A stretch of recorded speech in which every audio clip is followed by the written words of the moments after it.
In the small, picturesque village of Elmwood, nestled between rolling hills and dense forests, there was a bakery that had been the heart of the town for generations. The bakery, known as Honeycomb Bakery, was famous for its delicious pastries, warm bread, and the kind-hearted baker, Mr. Thomas Whitaker. For years, townsfolk would line up every morning to buy his signature cinnamon rolls and honey-glazed loaves. But one fateful morning, the bakery remained closed, and Mr. Whitaker was found dead in his kitchen. The news spread like wildfire, and the village was in shock. Mr. Whitaker was not just a baker, he was a friend to everyone. The local police, led by Inspector Harold Graves, quickly ruled the death as an accident, claiming the old baker had slipped and hit his head. But something didn't sit right with Eliza Hart, a young journalist who had returned to Elmwood to care for her ailing mother. Eliza had grown up in the village and knew Mr. Whitaker well. She couldn't believe that such a careful man would meet such a careless end.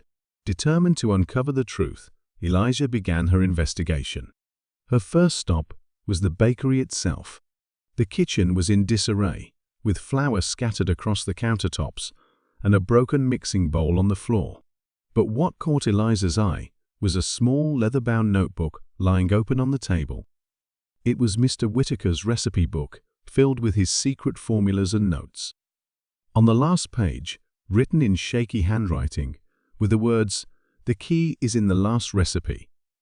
Eliza's heart raced. What did it mean? She flipped through the pages, but the last recipe was missing, torn out of the book. She wondered if someone had taken it. But who?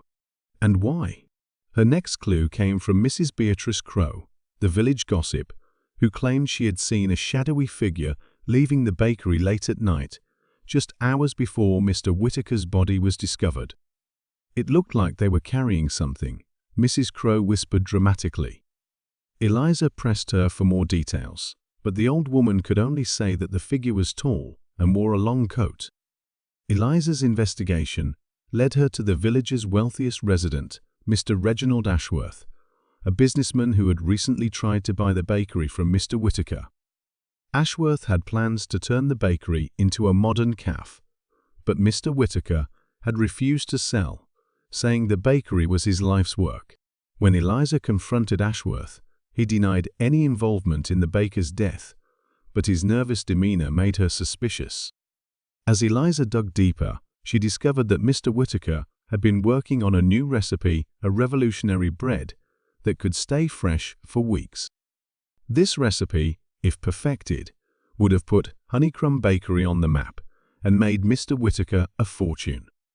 Eliza realized that the missing recipe was the key to the mystery.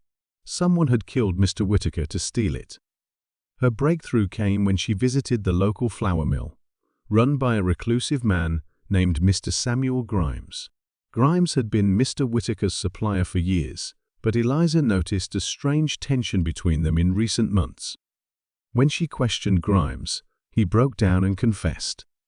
He had been pressured by Ashworth to steal the recipe, but when Mr. Whitaker caught him in the act, a struggle ensued, and the baker was accidentally killed.